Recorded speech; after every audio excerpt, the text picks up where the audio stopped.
grandkids are going to take a Grandkids are gonna fuck. I want to keep playing with this Yeah, tone sure. a little more.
Hello.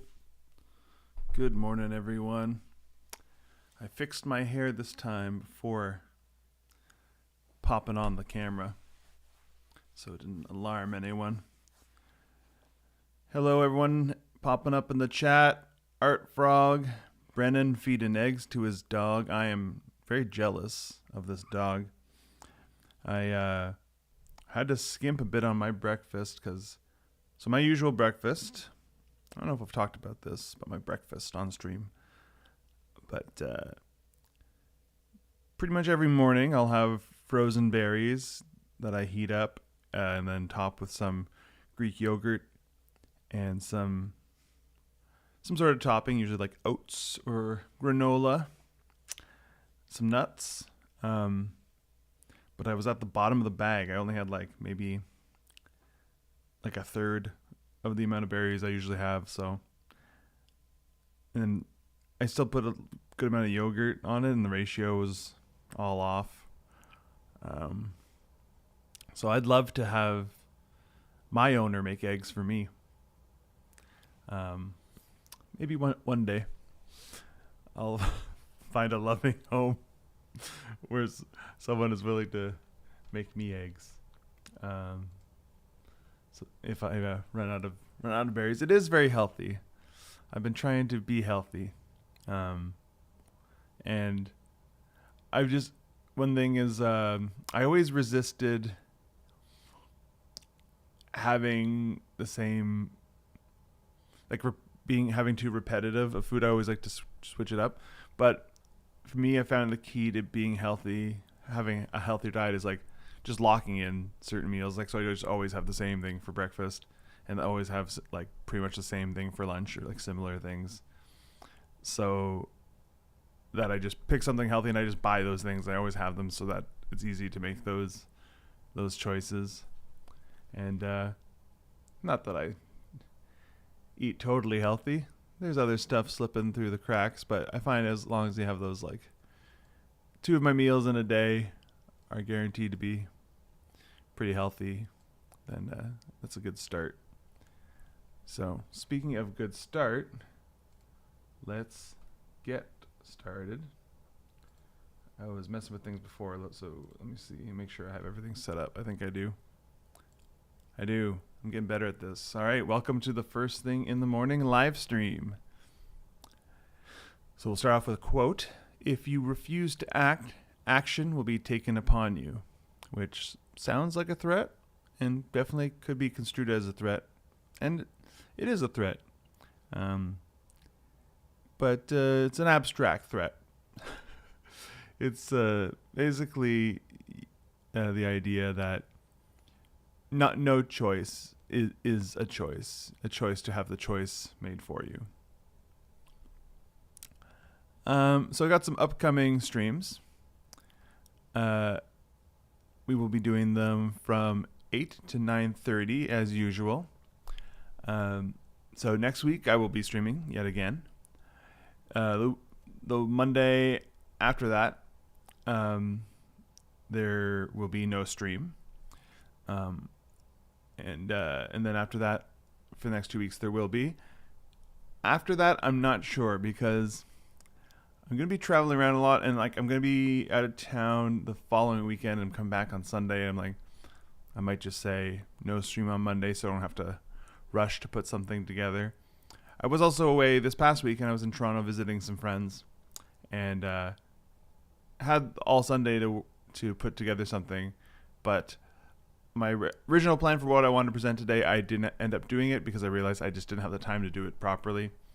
So I went with something else I was planning on doing eventually anyway. So I just kind of bumped that one up.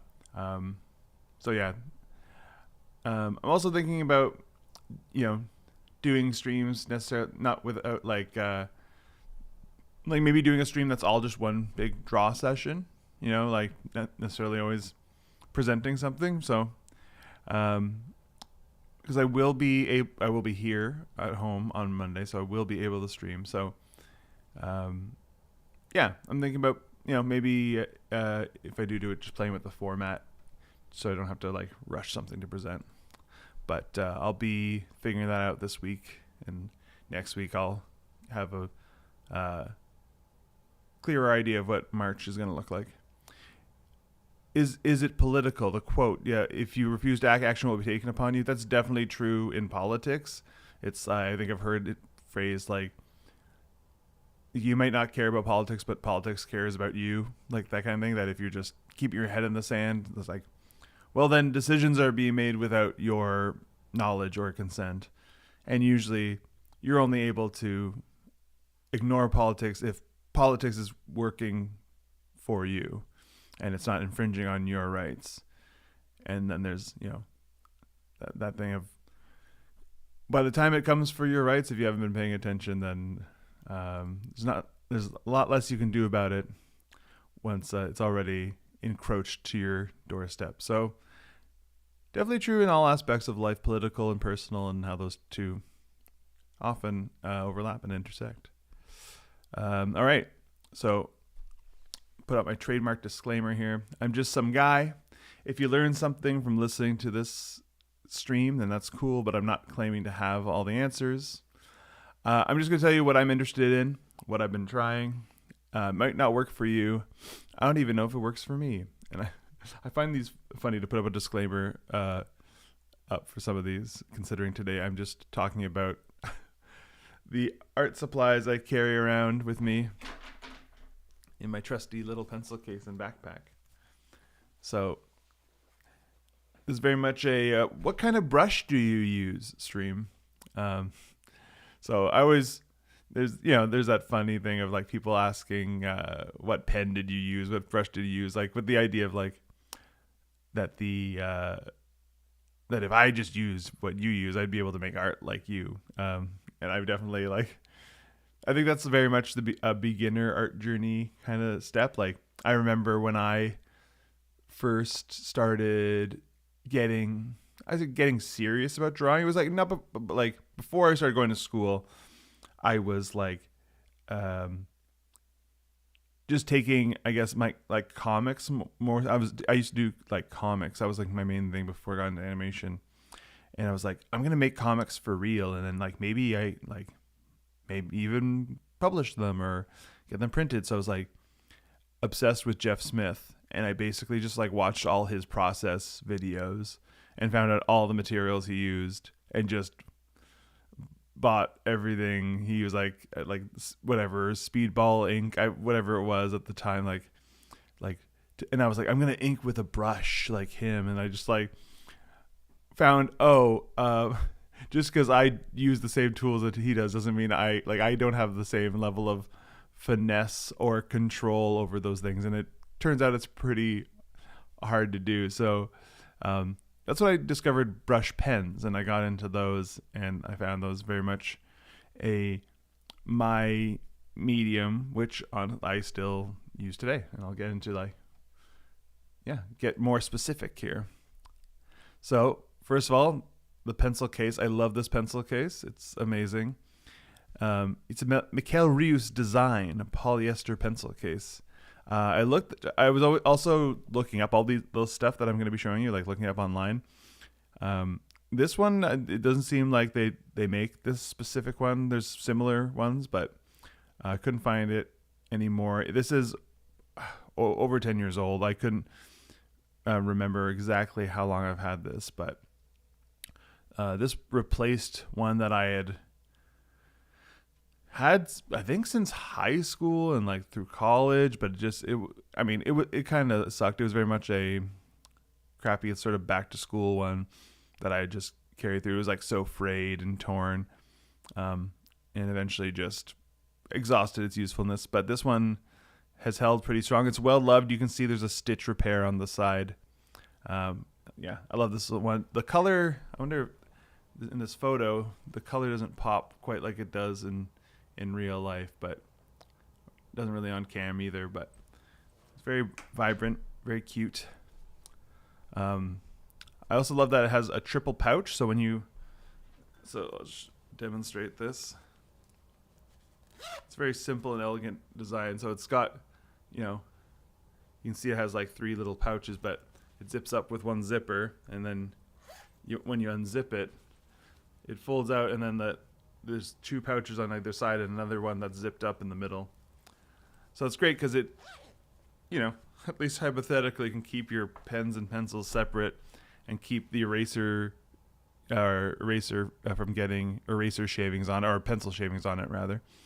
But I always end up mixing them up anyway and getting everything dirty.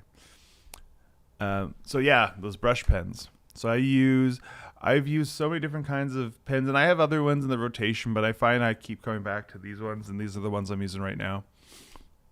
I use specifically, I use the Faber-Castell B. I've been using, that one has been in my arsenal for like I said, even before college. So honestly, I've been using those for 20 years. But then they introduced the SB, which is like a soft brush, and it's like their B, but with a slightly like longer and more narrow at the end tip. It's like a little bit closer to a more like actual brush pen, because like the Faber-Castell B, the brush pen is really like just like a felt. It's still pretty hard, but it mimics some of the line variation ability you can get with a brush pen. But this one like kind of leaned a little bit further in that direction, and still had the sort of like enough that you can get that variation, but still was easy to control, because that's the thing about like a brush pen. You can be kind of like really sensitive to the pressure you put on it. And I thought it was really the sweet spot between a true brush pen and the more Faber-Castell felt tip. But I'll get into this. Actually, you know what? I think this is on my next slide. So I'll save this. But I also use the Pigma MB, which is the medium brush that they put out, which is similar to the SB, but it's a little more rigid than that one. Because of how the tip is shaped, you can still get some variation, but it's more about your angle rather than the pressure. So my hot take here is that the SB is just a better version of B. And I think they should have just swapped out the B with the SB. I feel that what they're trying to give you with the B, they do it better with the SB. But instead, they discontinued SB. You can't buy it at all individually, and I haven't seen it at stores anymore. And the only time I do ever see it in a store anymore is when it's in the Pitt Artist Pen 4-pack, which it's basically, it's discontinued, so it only exists in the ones that are still floating out there in stores. But the SB, I don't know if they completely pulled it, but I haven't seen the individual pens floating around there. So either buy it in a pack whenever you see it. But I didn't really there's also in that pack, I didn't really care about. I've tried these other ones. I don't think I've bought them, but it has the B, but it has the SC, which is like a chisel. And then this other one, I don't know, 1.5. I don't really know what that one does, but I've tested these out in the store, and they're nothing special. But that SB is like perfect. So I found a seller on eBay who was selling them in bulk and bought 20 of them, I guess. So I'm good for a little while. And I discovered the Pigma ones because I was trying, when I found the SB wasn't available, I bought a bunch of different kinds of brush pens to see if there was something that could kind of hit that sweet spot. And it doesn't. I like it for its own reasons, but it doesn't. SB is goated in my opinion. And you can kind of see I use the brush pen, and I like it when it's to get these kind of quick, chunky lines. But but it can be harder to control on smaller drawings and smaller books. So that leads me to the fine tip pens, and the exploring the Pigma brush got me to explore their like finer tip ones, the Pigma Sensei finer tip ones, and I really like these. These I used to use, so I get for finer tip ones. I've used the Faber-Castell ones before, and Micron. I use those before, the ones that are like 1 millimeter and lower. And they're good, but I like one thing I always found, the ones that have that kind of like, it's sort of like a roller tip, kind of like where it has like a metal stem and then the bead is at the end of a stem or whatever. I don't know what to call that design, but I always found that like when it was fresh, when it was full of ink, it worked really well, but it like when you'd get like halfway through one, it would be like the ink, it would get really inconsistent pretty early in its lifespan, like how you'd have to move it certain ways to like kind of make the ink come out nicely. But I find these like hold up really, really well. I mean, I'm still using the first ones I bought, and they're still working great. And I just love they feel good on the page, and like I like the quality of the ink, the color of it, and it also dries really quick. So I use the 4 and the 1. I also have the 0.6, but I don't know where that is. Probably because I don't use it that much, because it's kind of like I feel like the 0.4 and the 1 kind of cover, like if I want to go really fine or if I want to have like a normal line, the 0.6 doesn't really act that differently at the end of the day. Also like looking at the sort of details of pens and stationery and stuff, and it says the ink is archival quality, and I'd love to know what that means on a deeper level. If it's just sort of like, if there is an actual standard for it. I'm sure there is. One thing I love is that it doesn't bleed through pages. That's a must for me in a pen. And it, like I was mentioning before, it dries quickly, which is good because I've got a big meaty hand that's always smearing ink. Even if when it does dry quickly, I find I'm smearing it. So I like a good quick dry. And so yeah, with the fine tip, I'll sometimes, when I'm inking something, I'll use a brush for the outline or like accents or edges, and then use a fine tip to like kind of connect my line. So like the process is like I'll have my like rough, and then either I'll do like a full kind of outline of the character in brush, or I'll just kind of like hit the edges, kind of like where where a shadow would be, kind of that idea.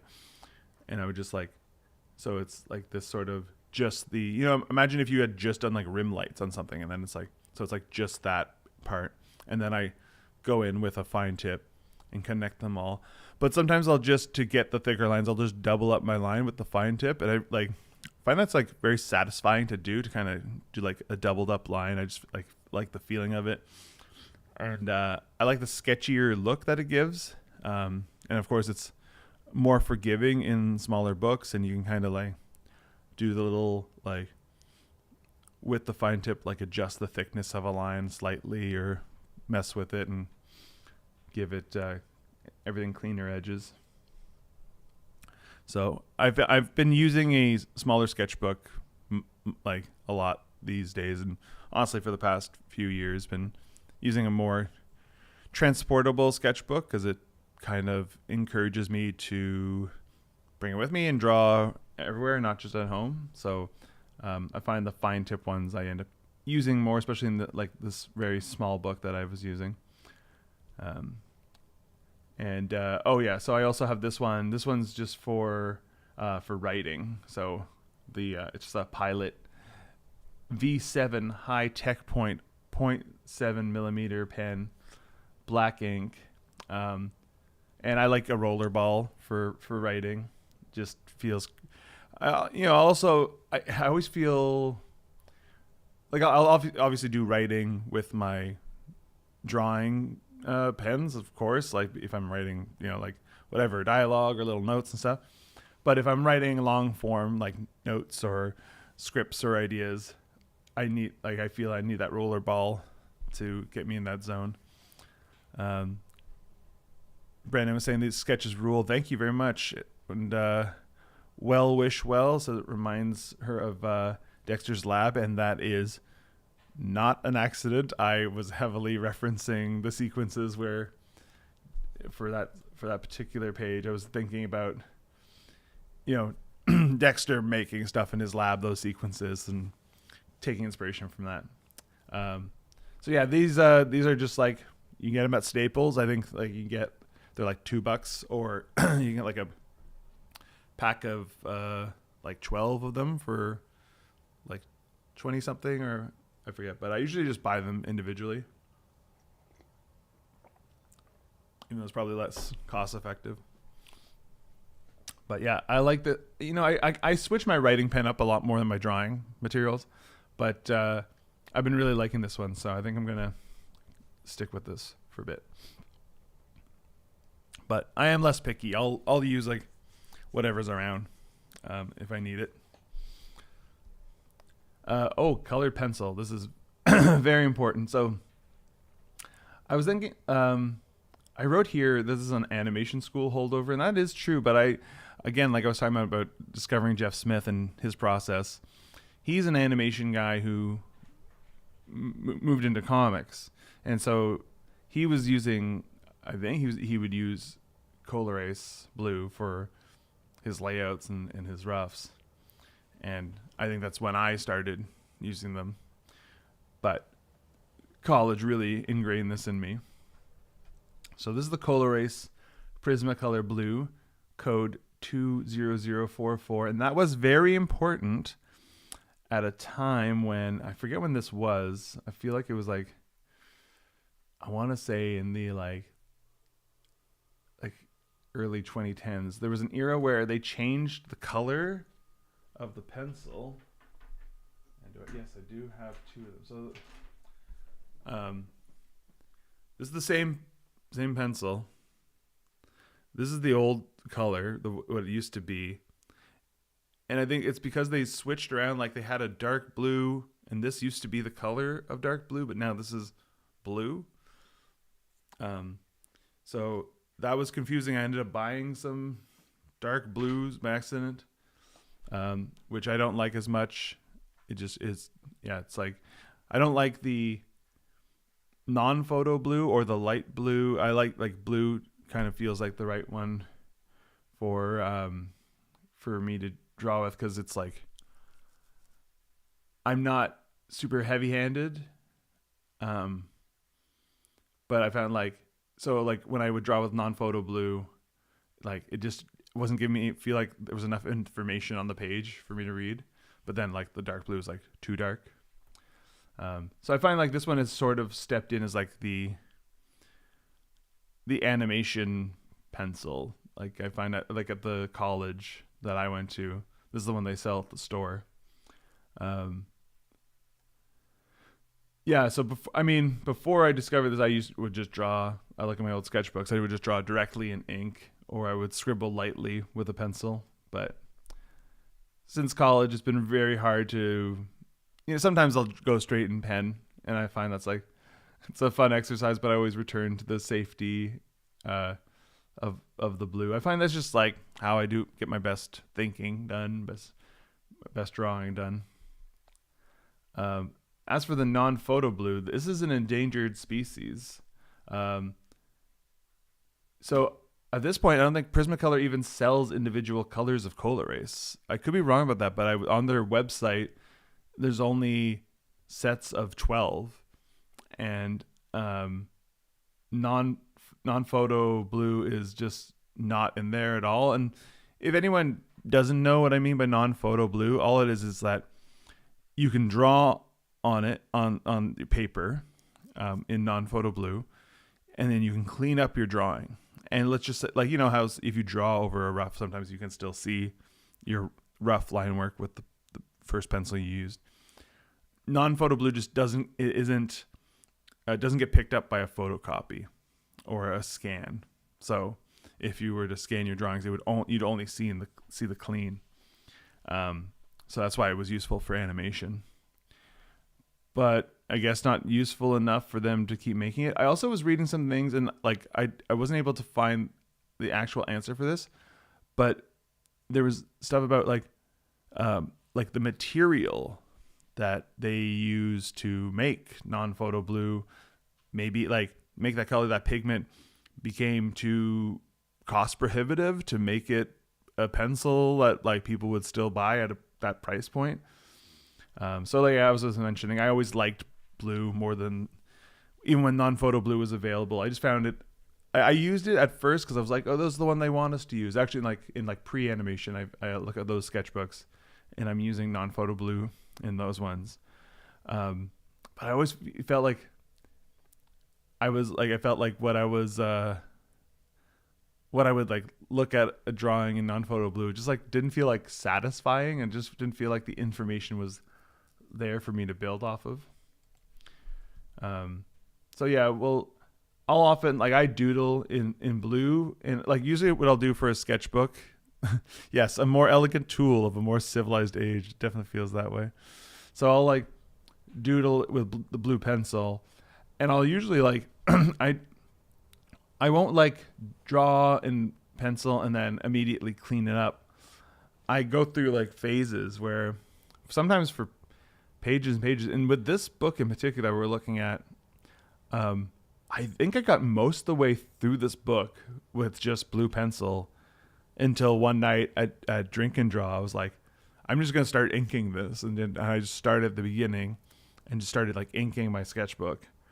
And I like that because it lets me, like, sometimes I'm in a more like, oh, I want to doodle and explore and draw mode, and I'll just do that. And then sometimes I'm like, I don't really have the juice today. I'm not really like feeling, I'm not like I don't feel the ideas flowing, but I still want to draw. So it's a way of being like, oh, I could just like kind of use what I have here. And it's also good too for, if I like want to just warm up for, it makes like, cause I think the mindset of when I'm drawing like this or when I'm inking, they're both me, holding a drawing tool and using but the mindset shifts. I'm like, I guess shifting into a more analytical mindset when I'm inking, because it's like a little more precise, even though I like to, like, one reason I like coming back to a drawing later to ink it is because I'm not being so slavish to what I've already done, and I can kind of like do a little bit of reinterpreting with the pen and be a little loose, and not have to feel like I have to just like lock in a line that's already there, but use it as a sort of general direction. Earthman Jim is asking if that's Buddy and Pal, or Buddy and Guy, but it's Buddy and Pal from my student film, and good eye, that is Buddy and Pal. Just doing some expression sheets and stuff, because I have some ideas. I don't know what I'll get around to them. I'm working on other stuff right now, but I do have some ideas for bringing back these characters. They're never too far from my mind. Good old Buddy and Pal. Okay, so this is my prized possession in my toolkit, is my pencil sharpener. So I'll tell you a bit about it, but then I'll tell you the story behind it. So this is a little beauty, cutie. I thought I lost this once, and I was just heartbroken, inconsolable. I left my pencil case under a seat in the art gallery auditorium, but I found it. It was still there, but I felt the pain of losing it, so I know how important this thing is to me. All the identifying markers, like the brand name, and also there used to be these little panda characters on the side with like hearts and stuff, I've been completely rubbed off by the passage of time. I've had this for 13 years. It still works perfectly with like, it shows no signs of wear and tear.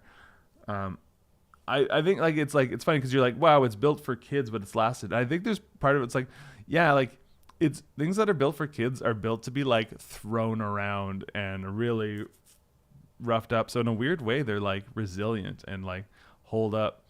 Um, it's still the best sharpener of all time. Everyone agrees. Brendan is in the chat right now, and he's currently agreeing. It has a little heart on the back, the little like this. I love this little touch that like the little compartment that lets you see the shavings collecting. Like you can see it through the back through a heart. They didn't need to do that, but it's such a cute little touch. So I love this thing.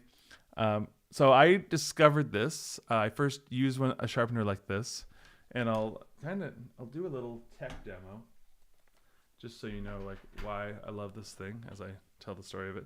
So I got a pencil here. I'm just gonna snap the lead off. So when I was in first year of college, I didn't have a pencil sharpener on me, so I asked my classmate, my friend Lucia, if I could use hers, and she had to explain to me how to use this. So this part comes out and it fixes in place, and it holds, and you have to press this little guy, and that opens this little mouth here. And then you put your pencil in, and what's nice about this is you don't have to hold the pencil while you're sharpening. It's held in place, and then you just crank it.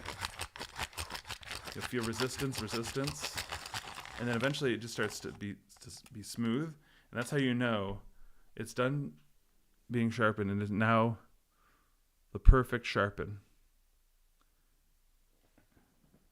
And it's just I like feeling the sharpness. It's perfect every time. And so I use that, and because I found the pencil sharpeners, I was using the ones where you kind of have to you have to hold the pencil sharpener and the pencil. I was often like breaking my lead off in those things, or it would like kind of sharpen it inconsistently. And this was like just so perfect. I was like, whoa, I need this pencil sharpener. And hers was like almost like a more grown up version of this one. It was like a metal one. It was very discreet and mature. I was like, where'd you get that? I need to get one. And she's from Indonesia, so she's like, oh, I got an Indo. And I was like, okay, well, next time you're there, pick me up one, just as a passing comment. So I said that, and then months later, we finished school. We go away for the summer. We come back in second year, and so sweet. So she remembered, and she went to Indonesia over the summer and came back, and she's like, hey, I got you that sharpener. She remembered after all that time, and I thought that was so sweet. That one was like a metal one. That one broke. So I forget how it got knocked around, fell apart somehow. And then so she knew I broke it. And then she went back to Indonesia the next summer, and she came back in third year with this one. And this is the one that I've had this since third year of college. So this, it's funny, it's a great comparison because the one that's more of the like office supplies metal one like broke within whatever 2 semesters, whereas this one, and like I said, this comes with me everywhere. This is traveled around. I think I'm trying to remember if I brought this with me.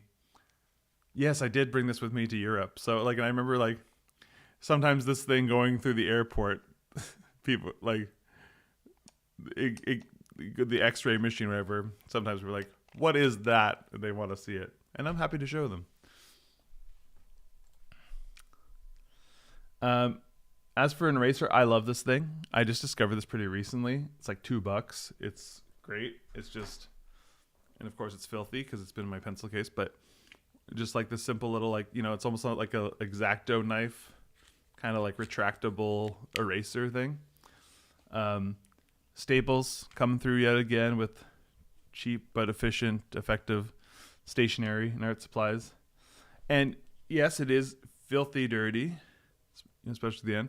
But no matter how dirty it looks, when you erase something, it doesn't like smudge the page. And why I, first of all, I know like the cold erase have their own erasers at the end, but I mean that gets used up pretty quickly. Most of the time, I don't often use it, so it's still there. But like on some of the other pencils, like the eraser's gone. But I find those erasers, the pink erasers at the end of the pencils, if they pick up any kind of like schmutz on them, like it's just getting on your page. They transfer it right to your page, so it kind of dirt, and then like somehow the dirt that the eraser puts on the page is not erasable. So I like to just use the white erasers, and I just love the retractable, or as it says I like it's refillable, but the French version is that it's rechargeable. I just like the idea of a rechargeable eraser, so I had to include that. Okay, well, I'm going to go into sketchbooks a bit. I love talking about sketchbooks and how I use certain sketchbooks. So this is the Moleskine Cahier collection. I like these. These are really simple and nice. They're fun to just toss in your backpack. So I like using, like, this is an interesting size too. Like it's kind of like thin. Like it's like doesn't. I don't think that there's like a lot of notebooks that are these dimensions. It's like pretty tall, but not that wide. I don't know. For some reason, I enjoy it. So, and I also got my. I didn't take a picture of the back, but I got some good stickers on the back too. I got Steamboat Willie drinking a Four Loko, television, and then a mall bat sticker. Gotta have stickers on your sketchbook. So these ones are cool. They come in packs, so you can get them in packs of 3. And I actually didn't realize this until I was like looking up stuff about this book, but there's the pages at the back. You're probably not gonna be able to tell, but they're like perforated edges on the last few pages. So in each book there's like 16 pages you can tear out easily, which I don't know, it's kind of cool. And I also love in sketchbooks this little pouch that you can keep little things in. I didn't use that much for this one, but I like when they're there. And I really love this sticker on the front. I finished this book now. I'm gonna miss using this one because I love my big Eno fan sticker that I got from Sonic Boom. So yeah, for this sketchbook, this was sort of my catch-all sketchbook for a bit. Got 4 months out of it. And I'm mostly doing this one at Drink and Draw, which is like sort of like a weekly meetup I do with my friends. And it's great for that because it's just, like I showed you, it's like a small book, so it doesn't take up a lot of table space. And then I usually also carry this one, which is a hardcover notebook. Get these just from Dollarama. They're like $3 or $4. I've been buying the same one for 6 years now. I've just like locked in. These are the ones I like. So I have a big stack of them in a box somewhere that I've filled out. This one took me a while to fill. Wasn't taking as many notes as I did when I was freelancing. It's interesting. Like I like putting the dates on it because it can kind of give me a sense of like, oh, when was I taking a lot of notes? And I think this one almost a year before I filled this. And a big part of that is like I was like working in a studio for that year, so I wasn't. I find I'm taking more notes when I'm like bouncing between different contracts and interviewing for things, and sometimes you like discuss a contract, but you don't end up doing it, but that takes up a page, and then or just while you're working on it, you're more responsible for tracking the to-dos. So a lot more writing happens when I'm doing more independent or freelance work. But yeah, this is a solid, simple book that gets the job done. So I use this book mostly for like checklists, to-dos. Sometimes in a pinch, usually I do animation thumbnails on like scrap paper or sticky notes. But if I have my notebook and I don't have anything else, I'll just sometimes do my scene planning in a book. So you can see some of my little posing ideas here. Also use it just to like think through a project or an idea. So this is like, I remember my first live stream I did here. I was talking about the different compartments, the different how I'm breaking up my time. And I think this was like an early thought process thing of me thinking about, okay, what are the different things I like to do? You know, and it's like right now an idea creation or doodling, music, making projects, and trying to like put things into different buckets, and how to compartmentalize that stuff. And I think I ended up being a little bit more broad, but I found this helped me like kind of like lay out the pieces. I ended up going like the buckets were more like work and create. Like create could include music, drawing, and it was like saw them more as like, okay, well I like making music and I like drawing and I like writing and I like animation, but I found for the sake of organizing my time and my life, lumping things together in terms of like what itch they're scratching, what need they're fulfilling was like more useful. So it's like whether it's making music or animating or writing or drawing, I'm feeding the sort of creative need. So yeah, it was more about needs at the end, but that was my first iteration on thinking through that. And I've got a new sketchbook. I've actually got two new ones, but this one is a Midori sketchbook, and I'm loving Midori. I think this is the start of a long love affair with Midori products. They're available online, but check your local stationery stores. So I haven't found them in art supply stores, but I found them at it's a store called the Papery in Ottawa. So if you're listening and you live in Ottawa, you can find these. They have a whole, stand of them in all different sizes, and they have so many different formats. I'm so excited to try some different ones. They're great. My favorite thing about them is just like how.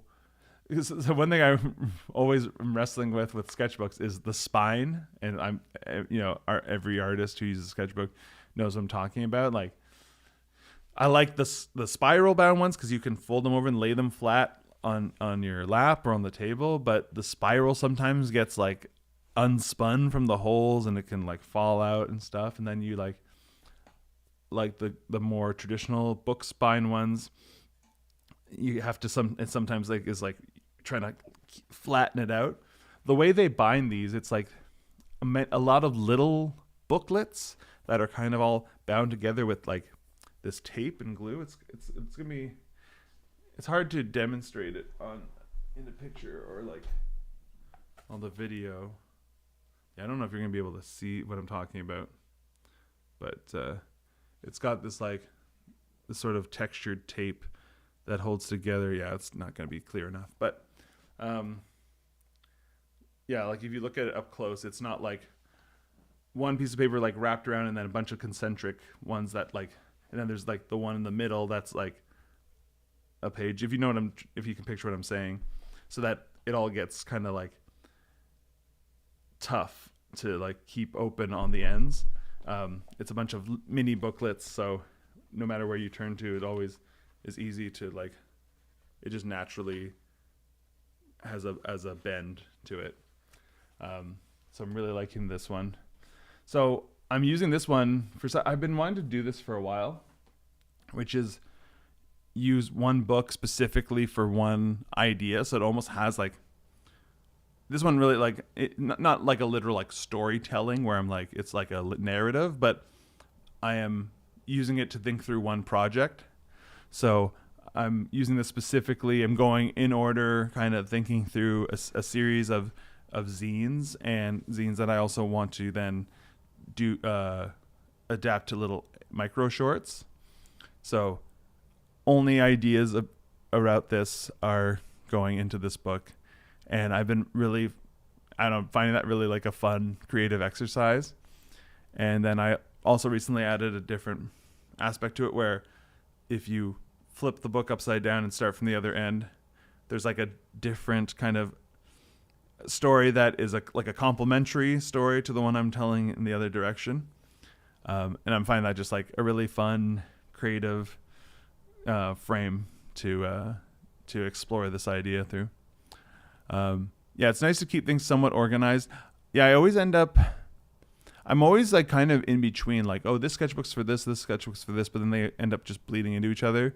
But I think specifically thinking at like a specific project through in one book has kind of like, instead of it being like, oh, this one's for when I'm like doing research drawings, when I'm drawing from reference, and this one's for my own, just drawing from my mind. But I'm like, I always find like the reason, I don't know why I'm doing that necessarily. Like it just seems like it doesn't actually like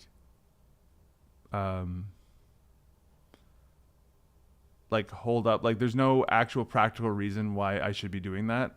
It's just this weird thing I'm enforcing. But in this one, I actually find it's keeping me in a certain mind space to like work on this project. And like, because this project is very much like these, like it's like robots in the future recreating the most simple elements of day-to-day suburban life, and just getting into like their mindset is like easy when I'm like building on the book. It's almost like this is their notebook I'm writing, like for these experiments they're running and the inventions they're presenting. So and this is I use the Talon's art creation sketchbook. It's my day-to-day sketchbook. This one, it's the first time I've used this one. It was I've never seen it before, but they have them at Wallach's, which is the local Ottawa art supply store, and I like a good price for a good quality product. I really love a strap on a sketchbook like that. The only thing is sometimes over time it gets very loose and doesn't have the same snap, but oh boy is it satisfying to just give it that little snap. Also, it's red. I've never had a red sketchbook, so yeah, I love switching up the color and I like trying out different materials and different products, so that's been fun. But yeah, whatever I've got, art supplies, don't leave home without them. So that's what I've got in my bag, and I love hearing what other people use. So if you've got some like cool materials you like to use, let me know what they are. I'm always loving to.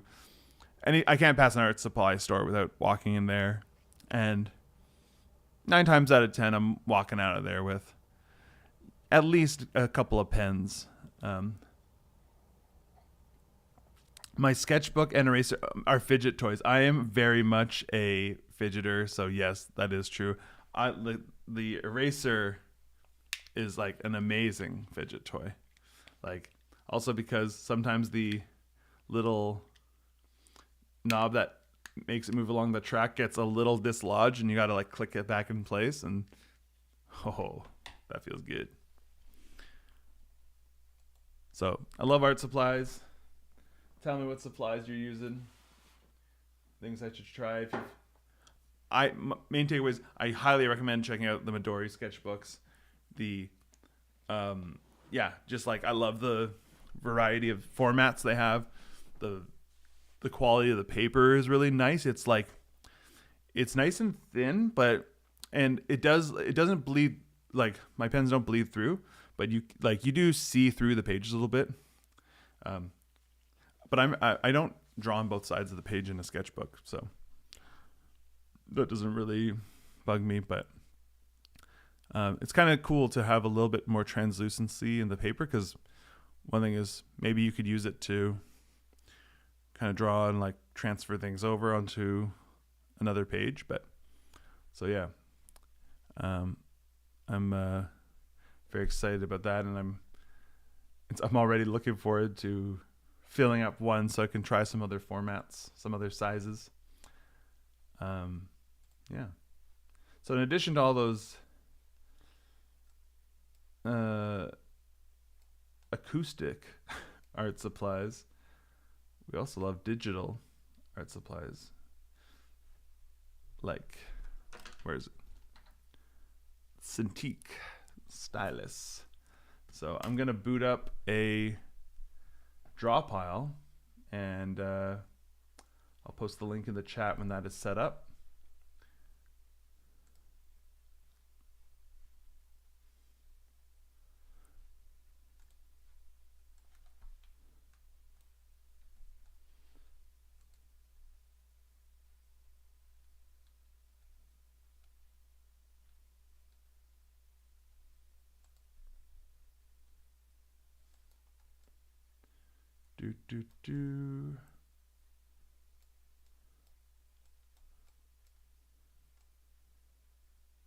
I'm gonna try a different background color this time.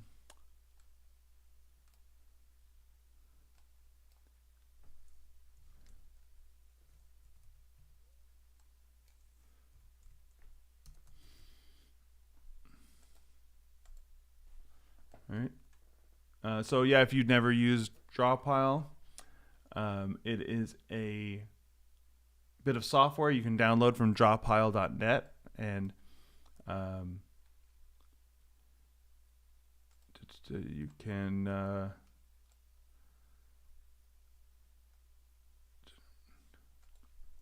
download it to your computer, and once you open it, you can either I'm hosting a session, and then you can join the session that I'm hosting once I've got the link here. So I'll post that in the chat.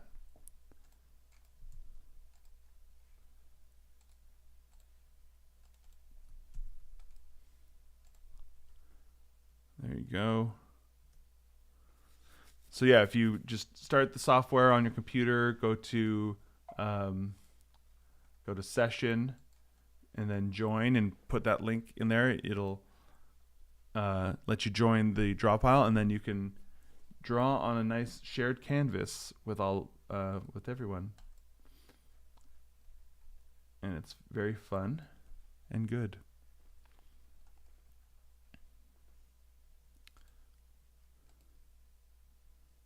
So I'm just gonna get that set up here.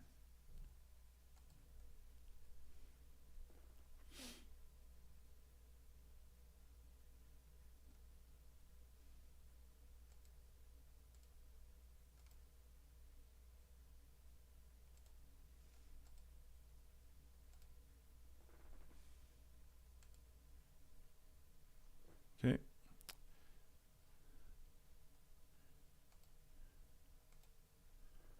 There you go. Throw on a little bit of music here. So yeah, I'll let people, if anyone feels like joining, you can get in there now.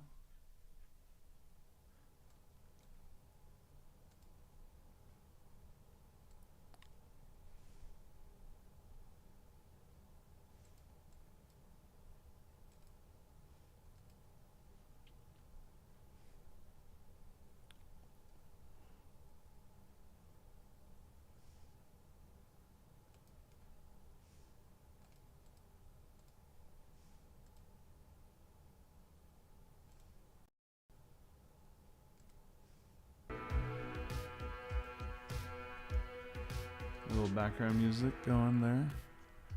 And yeah. All right.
Oh, we got a little pee-poo. We got a little pee-poo.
Grandkids are gonna take grandkids are gonna fuck. I want to keep playing with this. Yeah, sure. A little more.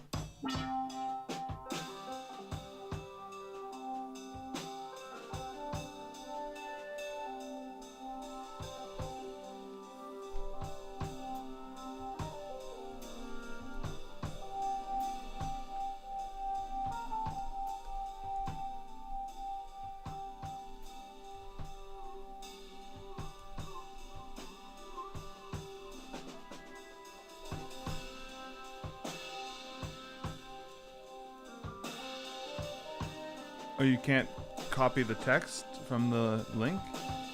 I can just send it to you on Discord.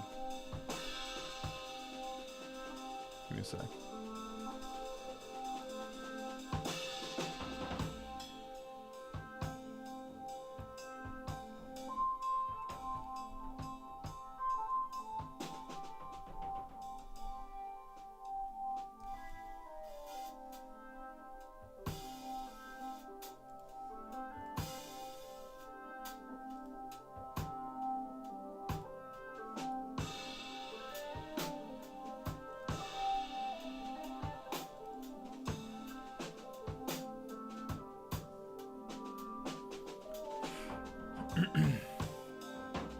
Man, Discord always updates.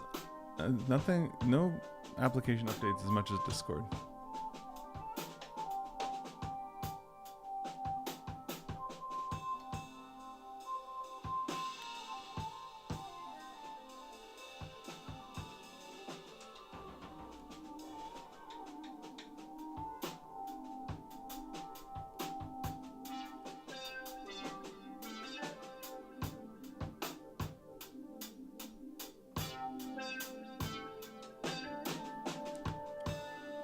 Oh, so okay, so let me see.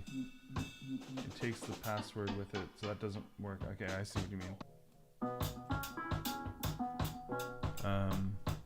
Let me see if this works.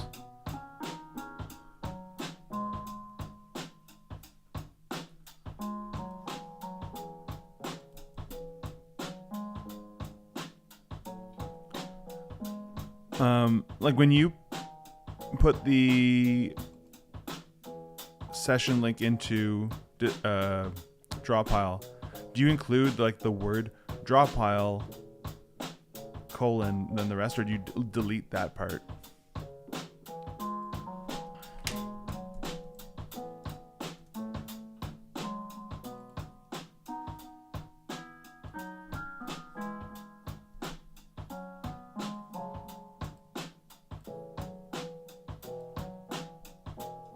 Like which part do you actually put into the address? Okay.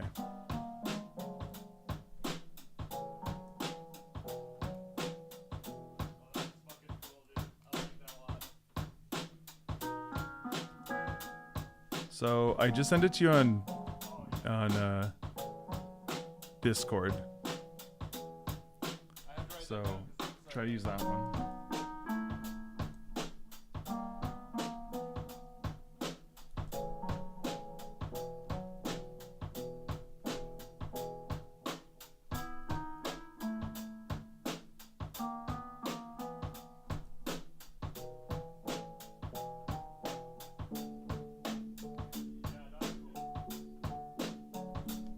Oh, does it ask you for a password? And the password is password?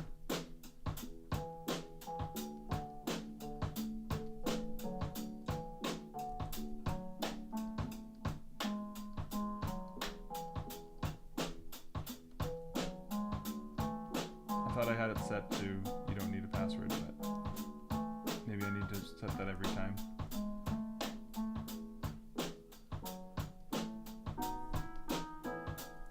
Okay.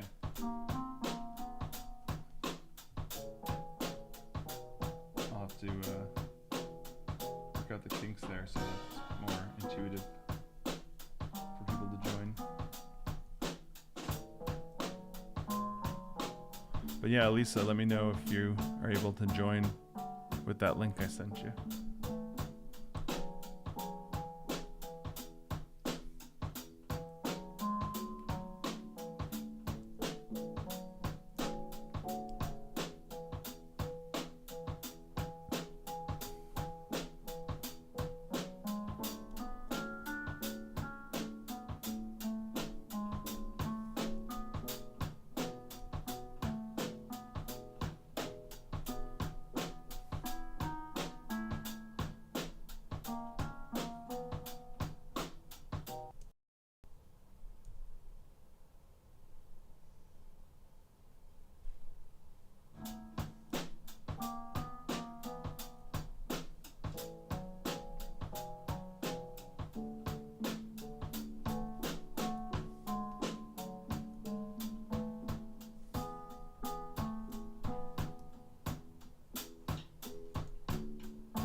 So I went to a fun animation event in Toronto this past week called Peg Bar.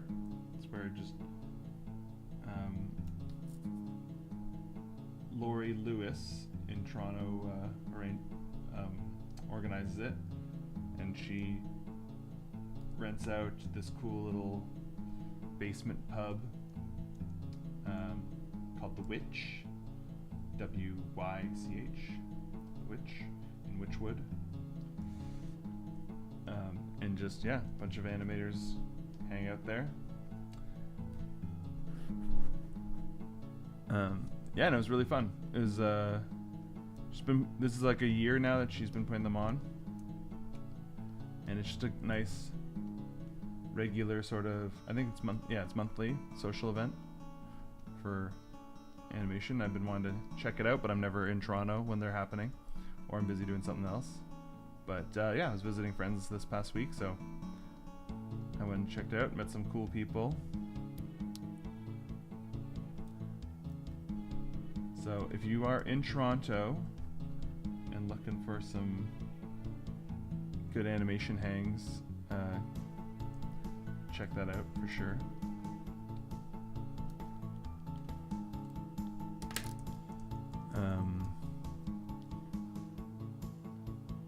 You can follow Lori at, let me make sure I get her handle correct here. Yeah, Evil Blonde Tunes. So yeah, follow her because she also does life drawing events as well, I think. Seems like. I've never been to one of those, but I see those on her timeline as well. So always love to see when people are creating opportunities for community.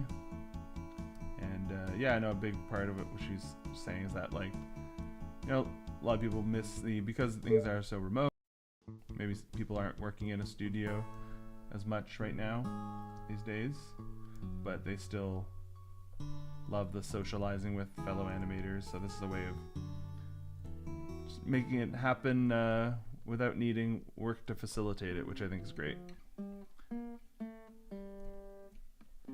Because there's, yeah, a fatal flaw in relying on your workplace to also be your social life.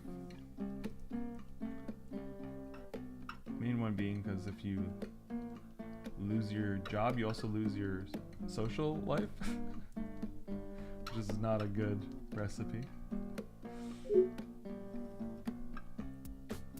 Oh, Eliza, you were here for a second, now you're gone again. But I think that at least seems to mean that the password worked.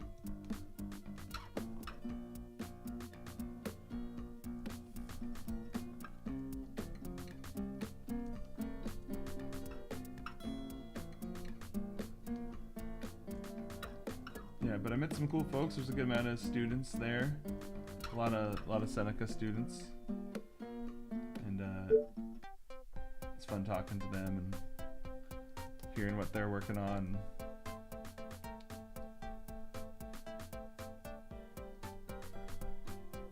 And some karaoke. And throughout the night, there's all these, you know, different animated films playing, like Last Unicorn stuff. So it's fun, good vibes. It's also like just a fun space. It's got like a bit of a quirky vibe. There's like a bit of a cult kind of theming to it, a witchy vibe to it.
I see you dropping in and out of the oh, I still need to update draw pile. Is that why? Are you having issues on your end, Elisa? I see you dropping in and out of it. Is that because you're getting kicked out of it because of something happening on my end?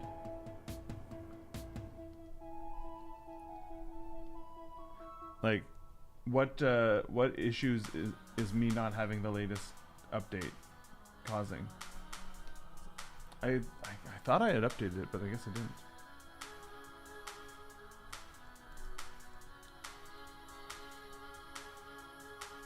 Let's see. Yeah, you guys are still able to draw. Is this a what do you call it? Luffy with a demon fruit, or is that what they're called?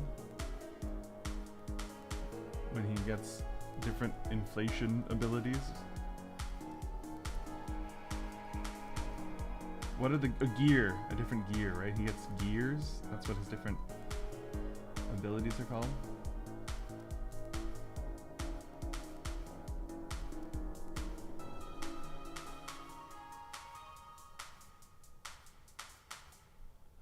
It just always reminds you that a host is using an older version. Okay.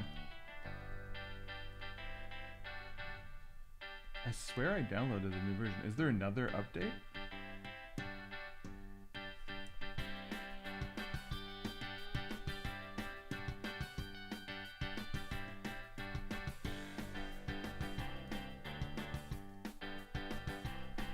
Are they updating this thing frequently now?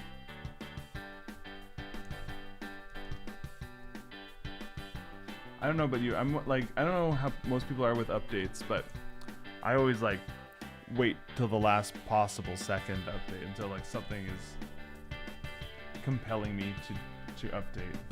Like something isn't working without the update. So I just find like I don't know. It's annoying to be like, oh, they changed it, now I don't like it, but even with the latest iPhone update, I find all the things they change about it are just like, this adds nothing to the functionality. It's just bells and whistles that really seem to be taking up more battery and memory. Like now, like the little like bubbles that come up for notifications or the little buttons for the passcode have like little gelatinous animations to them. And like, it's okay. I didn't need them to feel more jelly-like. I guess they're having fun. They're being artistic. But it's just like, it's okay. You can do that. I don't need it. Can I just choose not to have that? And maybe there is a setting where you can go back to simple animations, but the main thing is I always find a lot of times like updates are just basically a way of smuggling in like obsolescence. And what I mean by that is you have a piece of hardware that works perfectly fine, but they keep making the software make higher demands on the hardware until yours falls behind. You need to update the hardware to run the current version of the software, which is of course what's happening, right? Like eventually it's like, oh yeah, iPhone 12 doesn't run the new OS, or it's so chuggy that your phone becomes basically feels like less sleek and like fast like it was before. So I was trying to hold back as much as possible. And then there's also the thing of like, so I have an iPad, and my iPad's old, and I have not. Now it like basically the no apps work on it, because I feel if I were to update the OS on that thing, it would just explode, because it's over 10 years old now, and I still have like kind of like original or maybe a few updates in. But I stopped updating it because there's this music app that I like using on it. It still works on there, but what happened is that app the company that made the app got bought by Apple, and their functionality got integrated into Logic, which is Apple's DAW. So I heard that the update that came after that happened, it bricks that app. Like you can't use that app anymore because they stopped. The people run, not because Apple killed it directly, but because they bought the company. So the people keeping it up to date with the latest OS stopped doing that because no one's running it anymore. So it still works with that version of OS, but it would with iOS rather, and so it would completely flame out if I update the iPad, and so would the entire iPad, I believe. So I have an iPad that's frozen in time. I can't even check my emails on it anymore because even the Gmail app doesn't work. You'd need to update it. So it's really just now only exists almost entirely as a little music toy that I also don't use as much anymore because I make most of my music on my computer because I have a Mac now and I like GarageBand, so I use GarageBand but there's still some sounds on that old app that I like using that I could have back if I bought Logic, because all those patches that that company created. There was Camel Audio was the name of the company, and Alchemy is the name of the app, and just they had such good sounds, and the way you could play with the sounds was so intuitive, and you get a lot of versatility out of them. It was really sophisticated for a simple app that was either free or less than $10, which is probably why Apple wanted to bake that functionality into Logic and all those great tones and stuff. Yeah, they had some really good tone packs that you could buy and add on. One thing that sucked is I had to reboot my iPad back up from a backup, and when I went to download the extra tone or the extra sound packs that I had ordered through the app, I couldn't anymore because they stopped supporting the servers on their end, so I couldn't download them again. So there was this one I really loved that I wonder if it's in Logic now. It's all these vocal ones. It's all these really cool synth patches made out of vocal samples, and they sounded so cool. So it sucks because I don't have any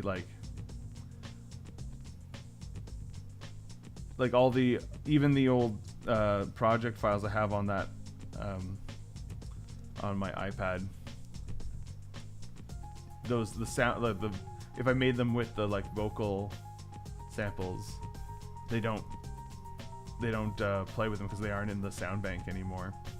So I've just kind of I lost a bunch of really cool things I made out of those samples. So one day if I ever do upgrade to Logic, I'm hoping that I'll be reunited with those. I should look into, maybe I can find out if they're in there. That might actually make me more likely to upgrade. I like the simplicity of GarageBand though. I like software that doesn't give you a million options.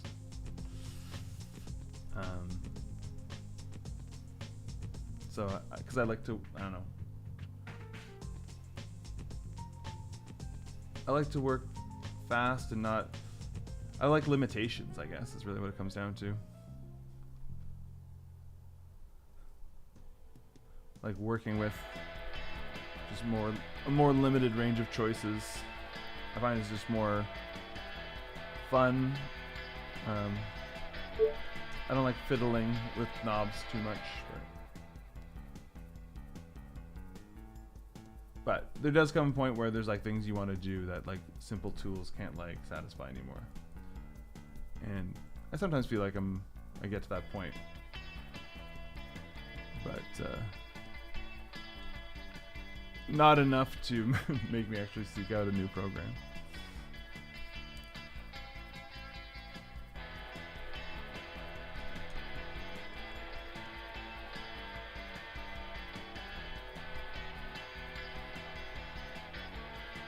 where I was feeling the limitation though was when I've been trying to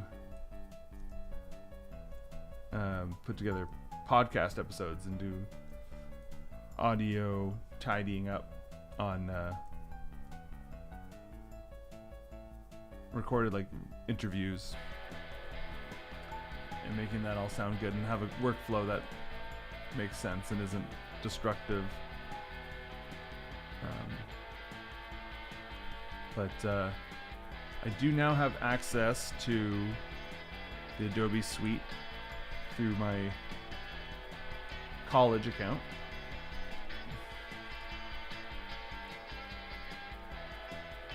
So I can, in the future, if I need to do that, I can use Audition. But more likely, it'll be Tabitha doing that part of it.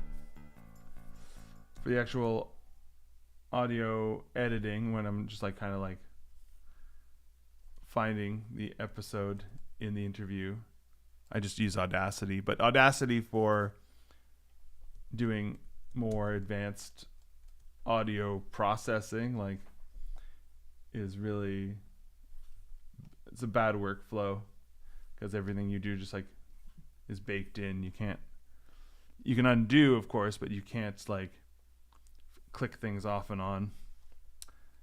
Like once you've done a noise reduction pass and you move forward, that's like you're just building off that. You can't like go, oh, noise reduction, oh, and then a limiter, oh, compressor, normalization, and then go, oh, now let me just toggle the noise reduction off and on. Can't do that. You burn the bridge behind you, basically.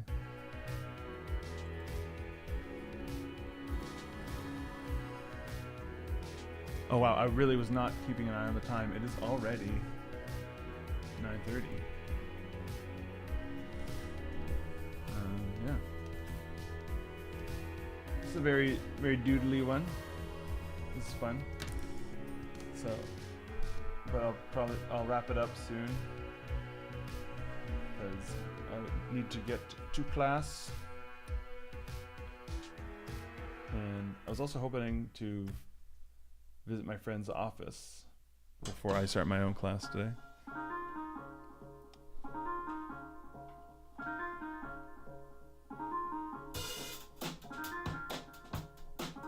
I'm going to take a little video of this first.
All right, that's gonna be it for the stream and for the draw pile. I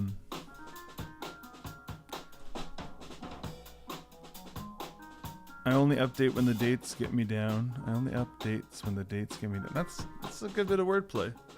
Don't know what it means, but it sounds cool. It's not Gear 3 Luffy, it's just fat Luffy after eating or drinking too much, right? Yeah, nice work, everyone.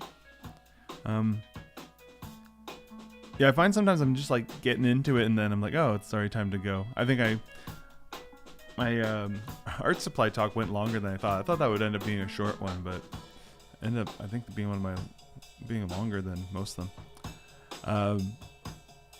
But yeah, I'm planning on trying out just a night where I just hop on here and stream drawing for like a few hours. So keep an eye out for that. I really appreciate everyone joining in on these draw piles with me. It's a really fun way to start off the week. So yeah, cool. Oh, timing is very good here with the end of this song. Let me stop it in time. Can I stop it in time? Yes. Perfect. All right, so that'll be it for today's stream. Thanks again, everyone, for joining in, and I will see you next Monday. All right. Goodbye.